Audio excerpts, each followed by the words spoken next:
It's important. You know, it's the reason why we wanted home court advantage, the reason why we went out and won 60 games this season, so that we could solidify that and, you know, have game one and game seven at our place. Can you quantify how much better you feel now than Game 5? Uh, Personally or as a Personally. team, I feel great. I felt great in game five. I feel great now. The rest only helps me. Bud said you'd be coming off the bench for game one, that being the plan, continuing to game five. What's the kind of maybe different vibe joining that bench mob and being part of that unit? Man, it's fun. We play a different sort of style of basketball. We don't have as many juggernauts on that second team, so the ball moves. And the guys play with a lot of freedom, play with a lot of confidence. We really try to serve coming off the bench as sort of spark plugs to the game. How much does it help just getting those minutes in Game 5 just to get your feet back wet again in game action before this series? It was huge. It would have been extremely tough to come into this series against the Raptors and the Eastern Conference Finals and, you know, not have played a game or any minutes yet. So that's very important for me. How important is it to get Giannis going? I mean, a lot of spotlights are on him. How important is it for him to get into his game and then have your outside guys knock out when they start packing the paint? It's important. But as far as Giannis, man, I think he just has to figure it out, whether it's passing at the beginning of the game or getting to the rim and scoring at the beginning of the game, knocking down shots. He's going to have to figure it out because the team will go as he goes. During the regular season, Chris spent most times guarding Kawhi, but you also had that job at different times. What's it like defending a player of his caliber? He's a great player. He can score at all three levels. One of the best two-way players in the game right now. So he can hurt you in a multitude of ways. It's just about making it tough for him, making him uncomfortable every play down the floor, and trying to limit really his touches on the ball. Coach Bud was saying he wants you to get more game really see the progress. Has it been an anxious week, like this long break waiting to get back out there? For sure. You know, I was ready to honestly keep the series going if it had to go to a game seven. I was looking forward to just continuing to play. I was hoping these other series would end earlier and we get to play Monday, but you just got to sort of go roll with the punches and be ready to play when your name's called. Well, when Bud came in here, this kind of defines what your offense is going to look like. How quickly did you guys kind of embrace the confidence and the freedom in a system where there might not be bad shots in the traditions? I think we definitely embraced it. You know, coming off of the last 2 years where there was some freedom, but there was really not enough structure, and guys didn't have the confidence really to shoot the ball, you know, really with confidence whenever they were open. And now Bud has given us that and freedom and a little bit of structure. It's sort of the perfect balance. I think balance is the best thing he's given us this year. We just want to be better. I think you know, going into the series with Boston in the first game, we were tired. We didn't play the best basketball we could play, and I think everybody's aware of that. And you know, hopefully tomorrow we can just go out there, just you know, play the best basketball we can play, just be ourselves, and try to get a win. What have you done to try to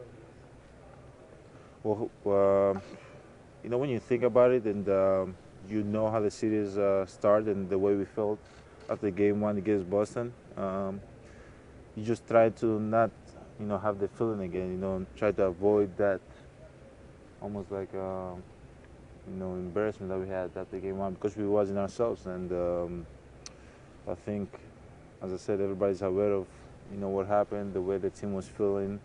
In you know, against Boston, you can go down 1-0 and you still be fine. But against Toronto, you know, it's hard to be in that spot. You know, we lose the first game in your home, and I think, as I said, guys are aware of that. Last night, Chris was here, Bledsoe was here, George Hill was here, I was here shooting, like, and nobody talked to one another.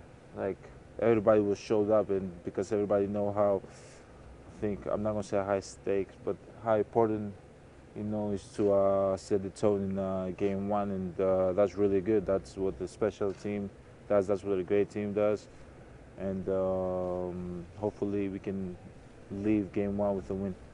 How long has this break felt? How antsy are you to get back on the court? Yeah, I'm excited to get back on the court. I'm excited to play basketball again. I'm happy that we play every other day. We've been out, what, for like 7, 8 days now. Yeah, I took a mini vacation. I went back to Greece for a few days. Yeah, so my brother came back. But no, we're excited to play basketball. We're excited to play basketball. Giannis, can I ask you about a side story that I heard? That Yes. everybody knows that you love to train. You come often, like late nights training. So they told me that the facility has to buy you a new microwave so you can heat your food when you're training late night. Who said it? I have a source. No. No? No. It's not true. The microwave is not for me. But actually, we have a microwave in the locker room. I don't know who put it there. Because of you. Maybe, but no. I tried to go back home and eat my food. But yeah, if I ever have some food here, I'll definitely use the microwave in the locker room for sure. With so much at stake, do you look forward to the challenge of trying to stop someone like Kawhi Leonard, one of the best players in the game? And how do you stop somebody like that? Man, stopping Kawhi, it's gonna be hard. It's not gonna be easy. It's one of the best players in the league. He's playing with a lot of confidence right now. He's being super aggressive, and his teammates want him to be aggressive. What we can do with Kawhi is almost you gotta limit his touches as much as possible. Try to deny him. Try to make it as hard as possible for him, and just make other guys make plays and try to keep Kawhi as much as we can away from the game. But at the end of the day, he's going to get the ball. He's going to shoot his shots. So we just got to make it as tough as we can for him. But we know he's going to hit some shots. We know he's going to come out, shoot 25, 30 shots, 39 shots.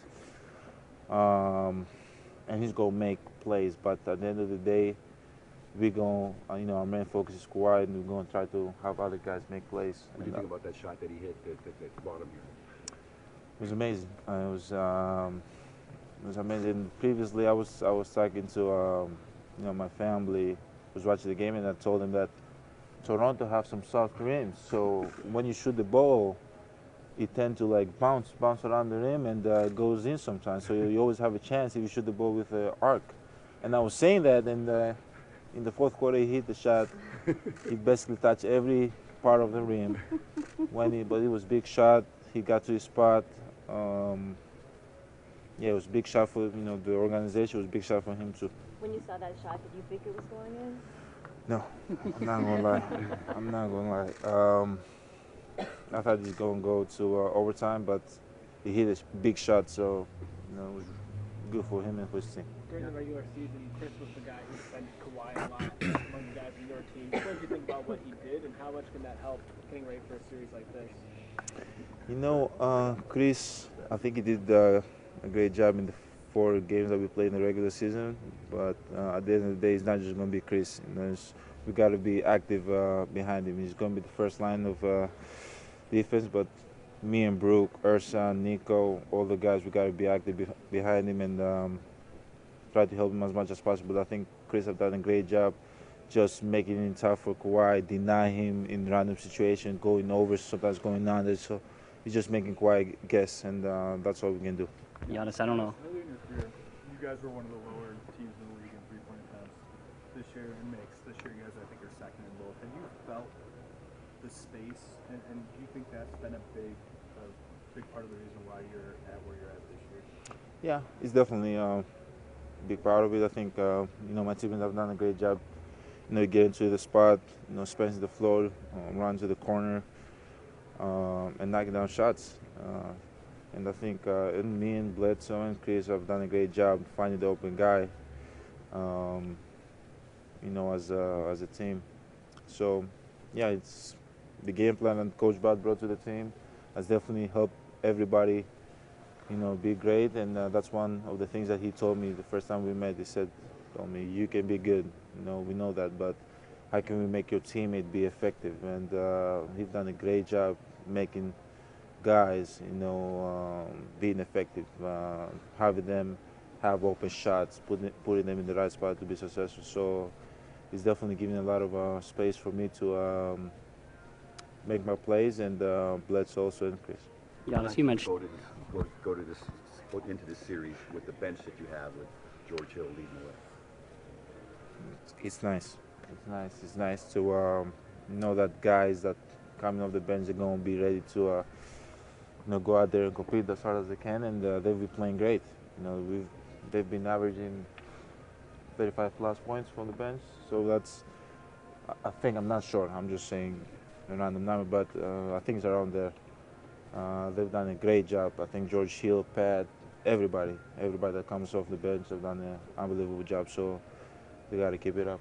Giannis, you had mentioned that last night. It's very businesslike in here with how you guys were approaching getting ready, but it seemed like you guys are very loose right there.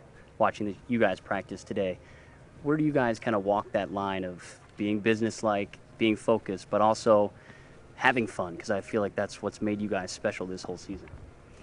We try as a team to do what we've been doing since day one. Try to have a great atmosphere, and things get serious. You gotta lock in. But at the end of the day, we cannot, just not have fun. I know with the Eastern Cup fans, and it's amazing to be here, and you gotta be in the moment and embrace being the Eastern Cup finals. But at the end of the day, as serious as it can get, sometimes you gotta be loose, And I think we find a great line. I think as a team that we know when we gotta lock in, we know when we gotta be a little bit looser and try to have fun. And I think we have it tomorrow in Sudan. If you come again and watch Sudan, we're gonna be more locked in, and more focused for the game. Giannis, it feels like such a long time since you guys played. Finished the season series. So how much do you look back on those games, and how much can you take from that, considering that there's a lot of new players on both teams since you last played? So again, How much can you take away from the season series, given it was such a long time ago when you played, and there's been so many new additions to the teams with Marcus Gasol and Mirotic and all these guys? you talk about the series we played against Ronaldo. Or you talk about it's what was it, 2 years ago? No, the regular season. You played him in January. That's the last time you played him. So, what can I take away? Obviously, we got new players in the team. Nico, and they got the guy Mark in the team that brings a lot in the table defensively, and with his defensive IQ, definitely. But we two different teams, two totally different teams right now. We just gotta lock in. They're gonna be ready to play hard. We have to be ready to play hard too, and it's gonna be exciting to see what Nico gonna bring in the table for us against them, and that's pretty much it. Do you expect them to match up Siakam and Ibaka with you most of the time, and what challenges do their length provide? I don't know. I know I'm going to see a lot of guys guarding me. It might be Siakam, then it's going to be Ibaka, it might be Marc Gasol. He's a smart defensive player. It might be Kawhi, but at the end of the day, I just got to keep making plays. And it's something that I've seen all season long, and I'm definitely ready for it. Malcolm said that he. Close with Masai, but I also know you're. Who's that? I'm joking. I know who he is. So, I mean, how do you balance that? Someone you care about who's been there for you for your entire career, and then he's kind of on the other side in a lot of ways now. Yeah, man. When I play basketball, it's all business. I really don't care. About. I'm not gonna say I don't care about my side because you guys don't take it and twist it and right, but I do care about my side. Take that. But at the end of the day, when we play basketball, I don't care. Obviously, I'm just here to help my team win and try to win the series. That's all I care about. Fan. I played against Stan in first round, and I didn't say a word to him. And it's someone that I've played with him for 2 years. One of my best friends, brother, and when we were playing, I didn't say a word to him until the last game, and he didn't say a word to me back. But at the end of the day, when I'm, in between those lines, it's just business for me. I just try to go out there, have a killer mindset, try to win, and at the end of the day, when leaving the floor, as a winner, then we can talk about it. We can talk about whatever you want. We can talk about your hobbies or whatever you like to talk about. But right now, I really don't care or think how Masai helped me and my family during the years I've been in the league. But he's an unbelievable guy, great GM, built a great team, and after the series is over, if he wants to go and golf or do something, we can definitely do that. It looked like Malcolm said that he was a lot more confident. He's feeling really good. Have you seen that confidence on the court over the last week? I can see the confidence. He talks a lot of crap right now, so he's confident, and I love it. He's back being himself, and he's definitely going to help the team in a lot of ways. So it's great to have him back. Every game's important, but obviously, both of us have lost game one and continue to advance. So, I think hopefully our players are just ready, maybe understand something better going into this round than the last round. But ultimately, it's the first team to get to 4. So, you'd like to get off to a good start, but it doesn't always happen that way.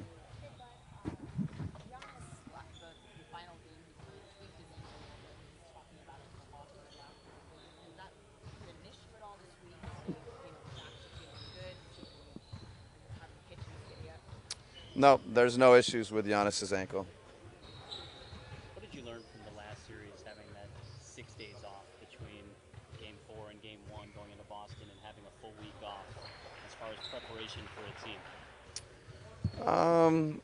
I've referenced a couple times, I think, the break between the end of the regular season in the first round and then the break between the first and the second round. I think hopefully the team was better. The coaches, you're always trying to decide what to do, what not to do.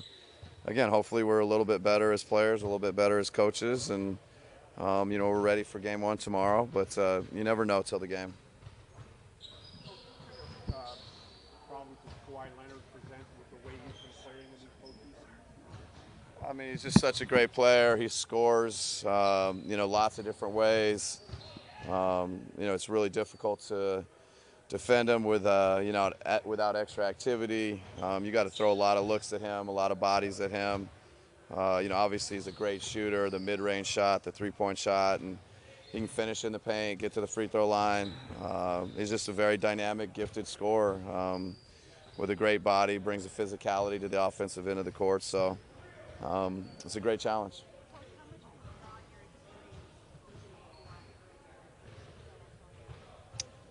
I don't think much. He's grown and evolved, and obviously one of the elite players in our league. And he was great when he was in San Antonio, but it's been a long time ago that I was there, and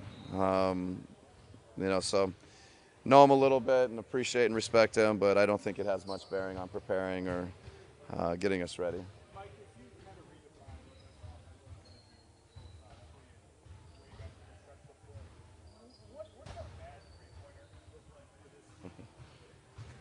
Not sure there is one. I guess I would say we don't want to take contested shots in general, so a contested guarded 3. But after that, if we're open, we want to let it fly. And we've got guys that can shoot it from, distance, significant distance behind the line. And I think more and more guys are adding that to their player development and work. So anytime we're open from 3, it's a good shot in our mind. Yeah, if you tell guys to shoot it, they're usually pretty happy. So it hasn't been that hard to sell. I think we always do want to balance it with attacking the basket, getting to the paint, collapsing the defense. We don't want to be just a three-point shooting team. Hopefully we're got lots of different layers and ways that we're scoring, but certainly when we're open, so players tend to like that. So it wasn't much of a sales job. Coach, can I ask about a side story that I heard? Obviously, Giannis is very talented, but he loves to train a lot. He comes often late nights. But I heard that the team get him a microwave, so he could heat his meals during late time when he comes to training. Is that true? I'm the wrong person to ask. It's the first I've heard of the microwave. I've heard of a lot of the Giannis late night stories, but not the microwave. So I don't know. Can you tell me about other stories about his late nights here in the facility? It works for me too. Hopefully he's actually having less late nights and working smarter and more efficiently. And but when he feels like he needs to come back and get extra shots or extra work, or he's great about getting his lifts in. It's amazing the work he does in the weight room, and lots of times that's late at night. So we're trying to actually reduce it, but over time, hopefully we'll get it to be less and less. Talk about how much does rest and this break in the series help you guys, help your bodies moving into the series? Really important. Yeah, I mean, hopefully it's helpful. We'll certainly be rested. We'll certainly be fresh, be healthy, all those things that are important. But in an ideal world, you're probably playing games and playing basketball a little closer to each other. So, we're just looking forward to playing game one and getting out there and getting after it. How do you feel about where Malcolm is now as opposed to where he was for Game 5? I think he's getting better. He looks really comfortable in practice. I thought he looked comfortable in Game 5. We'll bump his minutes up a little bit and just continue to be, excited about what he brings and, adding him into a playoff rotation. At this stage, we feel like it's a great advantage for us to have an even deeper team and more guys that have played and excelled this year and that we trust. Have you decided yet to start him again, or No, Nico will start game one. is there still a restriction on Malcolm? I don't know that I would call it a restriction. I think there's just a logical, sensible way that you bring a guy back from injury, and we want to be that. And but at the same time, Malcolm can help us, and we're looking forward to that. Mike, you were talking about distance of three-pointers. Does anything surprise you anymore? What's acceptable? How do you determine player to player who can shoot the 30-footers? And what does it do for your offense? I know there's a lot going on. Yeah. I know the one that stood out to me is how do we determine like if they can make them, it's okay. So if they start to figure out if they're missing too much and they're not getting to play as much or whatever. So it's usually a make-miss type of, and the ones that can make them can shoot them. And we don't have conversations like you can't do this, you can't do that. I think we tend to teach and coach and encourage and give guys some freedom, and if they continue to make them and have a success, then it's keep doing it. And I think the space that it gives us, just when particularly Brooke and Nico, they're multiple feet behind the line, and you're thinking about showing a crowd or shifting or loading or whatever that team calls it. The closeout back to a Brooke or a Nico or Pat and these guys that are shooting it deep, it's just that much more distance they've got to cover. So, I think it's something that it's not really clearly defined, and, we give our guys a lot of freedom, and hopefully they take advantage of that.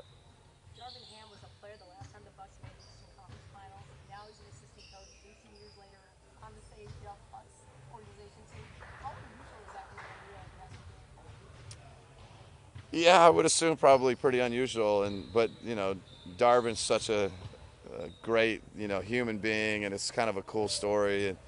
And I think he was a big part of that 2001 team. It was such a good team. They had lots of different talent, but what he brought to that group was unique and special. And what he brings to our coaching staff and to our organization is unique and special.